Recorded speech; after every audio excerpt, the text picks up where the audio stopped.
Coluna do Reinaldo Azevedo, vamos trazer aqui para vocês. Reaças não aprendem nem esquecem nada, defesas também veem um Supremo Tribunal Federal suspeito. Vamos entender aqui. Coluninha do Reinaldo Azevedo. A denúncia oferecida por Paulo Gonet contra Jair Bolsonaro e outros 33, incluindo o núcleo palaciano que com este governava e conspirava, chega a ser desconcertante em sua dupla e respondível simplicidade.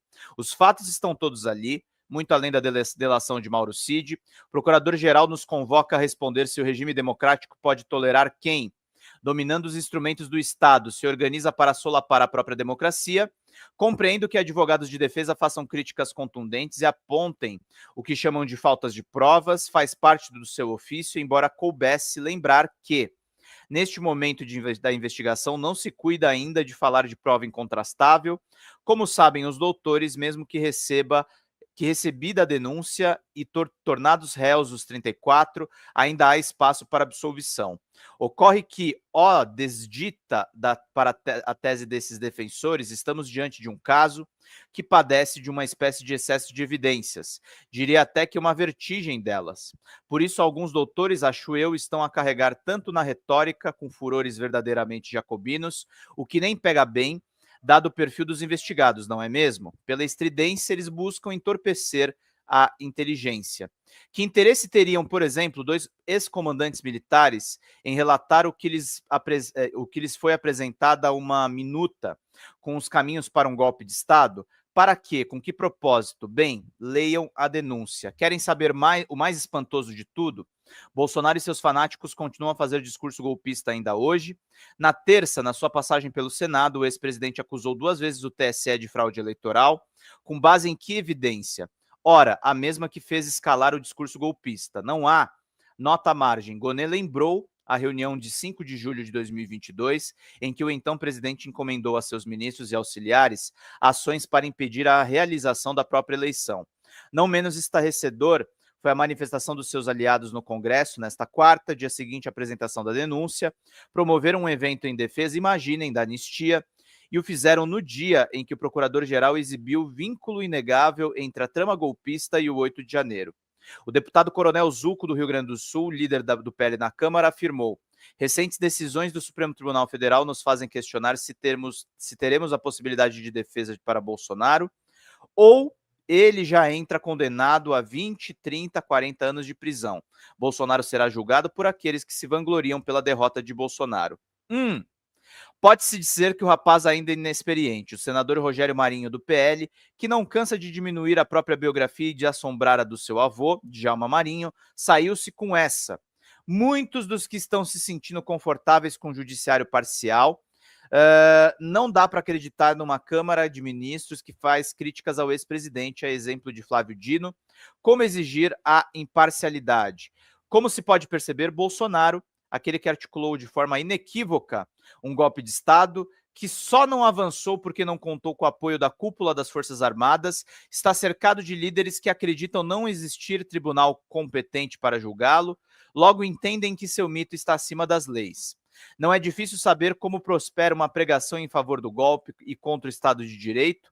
A propósito, o discurso da ruptura começou ainda antes da eleição de 2018, e se estendeu ao longo dos 4 anos. Reconheça-se, sem dúvida, a liderança de Bolsonaro, aqueles que realmente são seus aliados, que se elegeram à sua sombra ou que se converteram ao credo, como Marinho, nunca tiveram autonomia, clareza ou coragem para pôr freio ao chefe.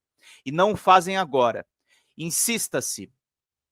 Aqueles que ontem se manifestaram no Congresso contra a denúncia apresentada por Gonet não se dedicaram a apontar inconsistências ou fragilidades da peça apresentada pela PGR, a exemplo do próprio Bolsonaro, que havia acusado de fraudulento o Tribunal Superior Eleitoral.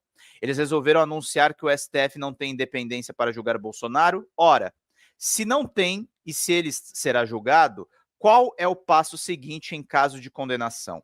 Incentivar a desobediência e um novo ataque ao tribunal? É isso? Evoco, uma vez mais, as palavras que abrem uma introdução necessária, trecho da denúncia de Gonet. Uma democracia que não se protege, não resiste às pulsões de violência que a insatisfação com seus métodos, finalidades e modo de ser podem gerar nos seus descontentes. A atuação dessa gente, obviamente, vulnera a democracia. Se o golpe de Bolsonaro tivesse dado certo, o que vocês acham que os valentes estariam fazendo agora? Lutando pela democracia ou servindo de tiranete de plantão, que certamente lhes facilitaria grandes negócios, como sempre acontece nas ditaduras?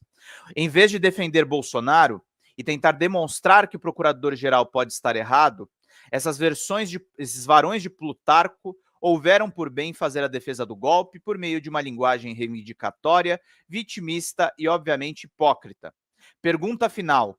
Os advogados de defesa dos acusados também entendem que o Supremo Tribunal Federal não tem nem independência nem autonomia para julgar os seus clientes? Eis a questão, né, meus caros? A defesa aí também discorda do Estado Democrático de Direito. Fala pessoal, Pedro Zambarda aqui com vocês da Folha Democrata. A Folha Democrata está sob ataque, meus caros. A gente teve a nossa monetização desativada de uma maneira absolutamente arbitrária do YouTube. E para a gente manter as nossas atividades, a gente precisa de um mutirão de Pix de vocês da comunidade, gente, porque a gente fica sem verba para fazer as nossas coberturas básicas, fazer as lives, os cortes, os grupos de WhatsApp, Telegram que a gente pretende criar com essa comunidade maravilhosa. Nós perdemos acesso, por exemplo, vocês que são membros do canal, infelizmente estão com as suas contribuições paralisadas.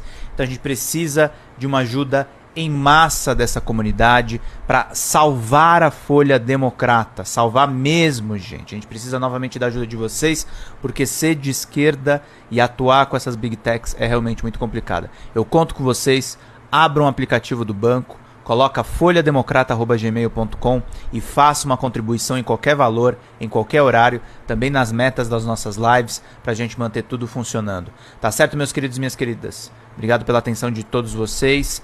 Vida longa e próspera sempre. Vamos combater, vamos manter a Folha Democrata funcionando, porque nós dependemos da comunidade, gente. Até mais. Tchau, tchau.